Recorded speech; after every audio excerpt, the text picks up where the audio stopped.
Subscribe कीजिए आपके अपने YouTube channel education for CBSE को और बेल आइकन को दबाइए ताकि आप अपने लेटेस्ट वीडियो सबसे पहले देख सकें।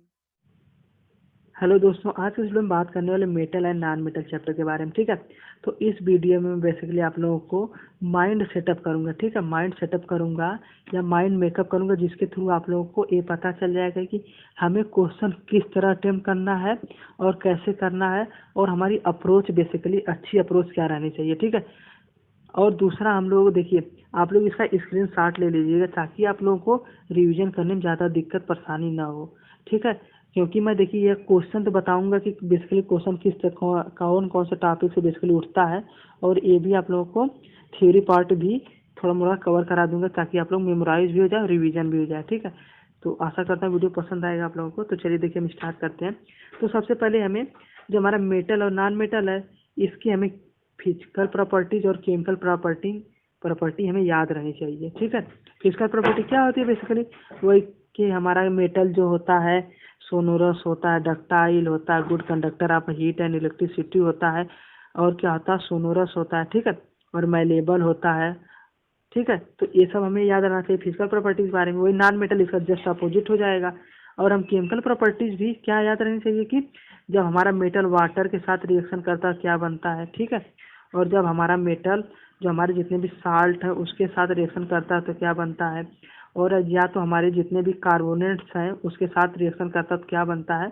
ये सब बातें आप लोगों को पता रहनी चाहिए, इससे हमें डायरेक्ट क्वेश्चन पूछ लेता है। ठीक है, और ये फिजिकल प्रॉपर्टी में देखिए, अगर आपसे फिजिकल प्रॉपर्टी के बारे में बेसिकली पूछा तो आप इस बात का ध्यान रखेंगे, आप लोग एक्सेप्शन भी बताएंगे कि हम लोग जानते हैं कि हमारे जितने मेटल होते हैं किसमें पाए जाते हैं, सॉलिड स्टेट में पाए जाते हैं। लेकिन जो हमारा एक एलिमेंट मरकरी है, जो रूम टेम्परेचर पर क्या होता है, लिक्विड होता है। ठीक है, तो कुल मिला जुलाकर इसके बारे में बता दीजिए। और दूसरा नॉन मेटल में वही हमारा ग्रेफाइट आता है, ग्रेफाइट भी इलेक्ट्रिसिटी कंडक्ट करता है।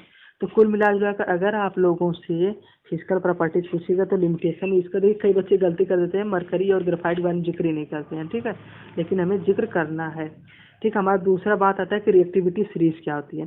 तो सबसे पहले हम लोग समझते हैं, जैसे कि नाम से पता है रिएक्टिविटी मतलब क्या, मतलब कि रिएक्ट करने की पावर बेसिकली। ठीक है, जैसे आप लोगों की भी कुछ पावर होगी, कुछ वीकनेस होगी, तो हमारी जो कुछ कंपाउंड है, सॉरी कुछ एलिमेंट है जिसकी कुछ रिएक्टिव पावर है, तो वही हम आज डिस्कस करते हैं। तो रिएक्टिविटी सीरीज बेसिकली क्या होता है कि हमारा जो मोस्ट रिएक्टिव होता है एलिमेंट, वह अपने से कम वाले रिएक्टिव को रिप्लेस कर देता है, मार के भगा देता है। समझे, देखिए मैं वैसे फिर बता रहा हूँ कि हमारा जो लीस्ट रिएक्टिव होता है, सॉरी मोस्ट रिएक्टिव होता है, वैसे हमेशा ताकतवर लोग छोटे लोगों पर राज करते हैं। ठीक है, तो उसी प्रकार हमारा जो मोस्ट रिएक्टिव है, लो रिएक्टिव को मार के भगा देगा और वहाँ पे जाकर अपना पोजीशन एक्वायर कर लेगा। तो कुल मिला जुलाकर एक्टिविटी सीरीज यही बताती है कि कौन सा एलिमेंट किसको रिप्लेस करेगा। ठीक है, याद हमें नहीं रखना सीरीज के बारे में, क्यों, क्योंकि वहाँ पे हमें बताएगा कि यह मोर रिएक्टिव या नहीं मोर रिएक्टिव, कुछ जनरल हम चीजें याद कर लेंगे।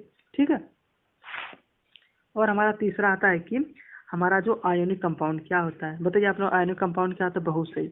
हाँ, जहाँ पर जो कंपाउंड आयन की वजह से बने हुआ क्या होगा, आयोनिक कंपाउंड। जैसे NaCl है, Na पर कौन सा चार्ज है, पॉजिटिव चार्ज है, और Cl पे कौन सा चार्ज, नेगेटिव चार्ज। जब दोनों मिलेंगे तो NaCl जनरेट हो जाएगा। कुल मिला जुलाकर आयोनिक कंपाउंड क्या हो गया, जहाँ पर चार्जेस की वजह से कंपाउंड बने तो आयोनिक कंपाउंड हो जाएगा। प्रॉपर्टीज क्या होती है, हाँ इसका फिजिकल नेचर क्या होता है, हाँ फिजिकल नेचर होता है सॉलिड में। क्यों, क्योंकि देखिए जब दो चीजें हमारा जुड़ रही है Na और Na+, तो यहाँ पर बहुत ही ज्यादा स्ट्रांग फोर्स ऑफ अट्रैक्शन होता है, मतलब बहुत ज्यादा स्ट्रांग फोर्स ऑफ अट्रैक्शन होगा तब भी जुड़ेगा। ये नहीं कि भैया दोनों को पास में जुड़ गया, नहीं, वहाँ पर अट्रैक्शन होता है। वैसे भी पॉजिटिव और नेगेटिव चार्ज मिल रहे हैं तो इलेक्ट्रोस्टैटिक्स फोर्स डोमिनेंट होगा कि नहीं, बिल्कुल होगा। तो वैसे भी इलेक्ट्रोस्टैटिक्स फोर्स क्या होता है, हम लोग डिस्कस किए हैं। हाँ, यह एक स्ट्रांगेस्ट नेचर का फोर्स होता है। ठीक है, समझे। तो इसी वजह से क्या होता है कि देखिए फिजिकल नेचर क्या होता है कि सॉलिड में पाया जाता है। दूसरी बात, इसकी मेल्टिंग और पॉइंट बॉइलिंग पॉइंट भी हाई होती है। क्यों, क्योंकि वहाँ पर स्ट्रांग फोर्स ऑफ अट्रैक्शन होता है। ठीक है, और तीसरी बात कि यह वाटर में सल्यूबल होता है, मतलब कि क्यों सल्यूबल होता है, अरे भैया आयन में टूट जाएगा Na+ और Cl- में, तो आप लोग घुल जाएगा। वैसे भी तो आप साल्ट है, ठीक है, घुल जाता है कि नहीं, वाटर में आप लोग मिलाते हैं तो घुलता है नहीं, बिल्कुल घुलता है। तो वही हमारी सॉल्युबिलिटी हो गई। और दूसरा कि कंडक्शन ऑफ इलेक्ट्रिसिटी होती है, मतलब कि इलेक्ट्रिसिटी भी आयनिक कंपाउंड कंडक्ट करता है। कैसे, अच्छा बताइए, हमारी इलेक्ट्रिसिटी किसके कारण कंडक्ट करती है? आयंस के कारण कंडक्ट करती है, या मतलब इलेक्ट्रॉन के फ्लो कारण कंडक्ट करती है। ठीक है, तो हमारा ये भी तो एक आयन है या एक चार्ज है, तो हमारे चार्ज के कारण हो जाएगा। समझे कि नहीं? हाँ, बहुत आसान है। तो तीन प्रॉपर्टी, सॉरी, चार प्रॉपर्टी है: physical nature, melting point and boiling point, solubility और कंडक्शन ऑफ इलेक्ट्रिसिटी। तो कुल मिला जुलाकर हम तीनों बार डिस्क्राइब कर देंगे। अच्छा देखिए, मार्क फिर से रिवाइज करवा दे रहा हूँ। कंडक्शन ऑफ इलेक्ट्रिसिटी क्यों होता है? क्योंकि वहाँ पर फ्री आयन होते हैं। आप लोग लिखेंगे कि फ्री आयन की वजह से ही क्या होता है बेसिकली? हाँ, बहुत सही, इलेक्ट्रिसिटी कंडक्ट होती है। ठीक है, देखिए अब हमने बात कर ली कि हमारा मेटल होता है, नॉन मेटल क्या होता है। तो चलिए हम बताएं निकालते कहाँ से मेटल है। तो वही हम बात करते हैं एक्सट्रैक्शन ऑफ मेटल। तो एक्सट्रैक्शन ऑफ मेटल तीन प्रोसेस करते हैं। पहला इलेक्ट्रोलिसिस कर दीजिए, दूसरा रिडक्शन कर दीजिए, तीसरा कहाँ से निकालिए? उसके नेटिव स्टेट में। इसमें किस तरह क्वेश्चन पूछेगा? वही पूछ देगा इलेक्ट्रोलिसिस प्रोसेस क्या होती है, तो बता देंगे। एक मेटल लेते हैं, ओर लेते हैं, ओर में हम इलेक्ट्रिसिटी कंडक्ट कर देते हैं। ठीक है, और उसी का एक साल्ट सोल्यूशन ले लेते हैं। तो यहाँ से जितने प्योर मेटल यहाँ से जाके जम जाते हैं, तो यहाँ से हम निकाल लेते हैं।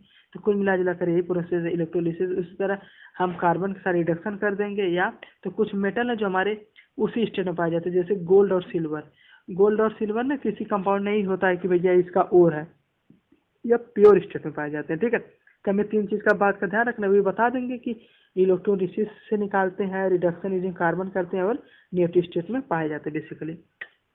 ठीक है, समझे कि नहीं? बहुत आसान है। एक्सट्रैक्शन ऑफ मेटल आप लोगों को याद रखना चाहिए। तीन प्रोसेस से करेंगे। और दूसरा पांचवा हमारा प्रोसेस आता है कि रिफाइनिंग। तो देखिए, मेटल तो हमने निकाल लिया। ठीक है, तो हमारे कुछ मेटल तो हम जानिए नेटिव स्टेट में पाए जाए। नेटिव स्टेट मतलब कि ओरिजिनल स्टेट में। तो उससे हमें क्या करना? फिल्टर करने की जरूरत नहीं है। लेकिन रुकिए, जो हमारा मान लीजिए एल्युमिनियम निकालते हैं। ठीक है, एल्युमिनियम हमें बॉक्साइट आयन के तौर पे मिलता है। किसके तौर पर? बॉक्साइट आयन तौर पर। याद कर लीजिए किसके तौर पर एल्युमिनियम मिलता है? बॉक्साइट आयन के। तो इसमें कैसे निकालेंगे? हाँ, तब हमें यहाँ पर रिफाइनिंग करना पड़ेगा। जैसे भैया आप लोग कपड़ा धोते हैं, गंदा हो जाता है तो उसे धोते हैं कि नहीं? तो क्या करते हैं? रिफाइन करते हैं। ठीक है, या साफ करते हैं। तो इसी प्रकार हम मेटल को भी साफ करते हैं। कैसे? पहला प्रोसेस है कि इलेक्ट्रोलाइटिक रिफाइनिंग कर दें। कैसे? मतलब कि कोई, एक बार हम फिर समझाते हैं। एक इम्प्योर मेटल है, वहां पर हम क्या करें? इलेक्ट्रिसिटी कंडक्ट करवाएं। तो इससे होगा क्या कि जो यहाँ पर क्या होने लगता था, ये, हाँ, इलेक्ट्रॉन फ्लो होगा। इलेक्ट्रॉन फ्लो मतलब कि जितने भी यहाँ पर एलिमेंट है सब सोचेंगे भैया भागूं यहाँ पर, भागूं यहाँ पर, इसके पास जाऊं। ठीक है, तो क्या होगा? जितने भी हमारे प्योर रहेंगे सब जाके यहाँ पर चिपक जाएंगे। ठीक है, एलिमेंट जाके चिपक जाएंगे। तो हम बाद में क्या करेंगे? यहाँ से निकाल लेंगे कि भैया देखिए हमारा प्योर आ गया। तो यही प्रोसेस है, इसके थ्रू हम निकाल सकते हैं। ठीक है, इसको आप ऐसे समझ सकते हैं कि गैल्वेनाइजेशन समझते हैं कि वहां पर इलेक्ट्रोप्लेटिंग की जाती है। तो वो उसी का जस्ट अपोजिट प्रोसेस है। हमने इलेक्ट्रॉन प्लेटिंग की, लेकिन हमने यहाँ से निकाल लिया। ठीक है, तो बहुत आसान है। तो कुल मिला जुलाकर हम लोग रिफाइनिंग कैसे करते हैं? इलेक्ट्रोलिटिक रिफाइनिंग करते हैं, मतलब इलेक्ट्रिसिटी की मदद से हम लोग रिफाइनिंग करते हैं। ठीक है, और हमारा देखिए लास्ट पॉइंट आता है कि कोरोजन के बारे में। तो कोरोजन हम लोग बार बार पढ़ चुके। कोरोजन क्या होता है? मतलब आयरन पीस रखा है, ठीक है, मॉइस्चर के कंटेक्ट में आया, तो यहाँ पर रिएक्शन हुआ, ऑक्सीडेशन, तो जिसके कारण क्या होता है बताइए आप लोग? हाँ, बहुत सही। तो यहाँ पर हमारा क्या होता है? हाँ, एलिमेंट हमारा जो है अपनी फिजिकल प्रॉपर्टी और केमिकल प्रॉपर्टी लूज करने लगता है, यानी कमजोर हो जाता है। वैसे जानते हैं कि जहाँ पर लोहे में जंग लग जाती है क्या हो जाता है? खराब हो जाता है ना, स्ट्रेंथ खराब हो जाती है। तो ये हमारा कोरोजन होता है। ठीक है, तो हम लोग समझ गए भैया कोरोजन तो हो गया, लेकिन हम इसको बचाते कैसे? देखिए, पहला प्रोसेस है कि हम इसमें एलॉय ऐड कर दें, मतलब कि आयरन है, आयरन के साथ कई और मिक्सर ऐड कर दें। जैसे क्या ऐड करते हैं बेसिकली? हाँ, बहुत सही, ब्रोंज मेटल ऐड कर देते हैं, और इसी तरीके के एलिमेंट ऐड करते हैं। एल्युमिनियम ऐड कर देते हैं। पहला हम एलॉय बना देंगे। दूसरा हम क्या करते हैं? हाँ, बहुत से गैल्वेनाइजेशन कर देते हैं। गैल्वेनाइजेशन क्या होता है मैंने बताया आप लोगों को अभी। हाँ, कि हम वहाँ पर वो करते हैं कि यहाँ पर भैया ले लिए, दो चीज रख दिए और इलेक्ट्रिसिटी कंडक्ट करा, तो यहाँ पर जो लीस्ट रिएक्टिव रहता है मोस्ट रिएक्टिव जाकर चिपक जाता है। ठीक है, तो इससे क्या होता है कि हमारा जो एलिमेंट है, ये हमने आयरन पर मान लीजिए इलेक्ट्रोप्लेटिंग की थी, तो हमारे बाहर वाला खराब होगा, अंदर वाला तो हमारा सेफ ही रहेगा। ठीक है, तो ऐसे कर सकते हैं। दूसरा बात, तीसरा बात क्या करते हैं? इलेक्ट्रोप्लेटिंग कर दीजिए। कोई भी एलिमेंट ऐसा ले लीजिए कि जो नॉन रिएक्टिव, उससे इलेक्ट्रोप्लेटिंग कर दीजिए।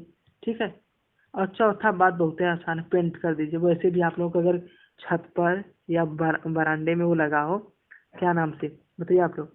हाँ, जंगला लगा हो, तो वहाँ पे पेंट नहीं करते हैं, पेंट इसीलिए किया जाता ताकि कोरोजन ना हो, जंग ना लगे। तो कुल मिला जुला कर हमने देखिए 6 पॉइंट डिस्कस कर लिया। जिन बच्चों को अभी भी कोई डाउट हो, कोई भी संशय है या कुछ भी उसे पूछना है तो कमेंट बॉक्स में पूछ ले। अगर कोई टॉपिक नहीं समझ में आया तो बता दें, मैं अच्छे से उस पर वीडियो बना के आप लोगों को दे दूंगा। तो आशा करता हूँ वीडियो पसंद आए चैनल सब्सक्राइब कर लीजिएगा और वीडियो को लाइक भी कर दीजिए, एक लाइक कर दीजिए, ठीक है। आज के लिए धन्यवाद।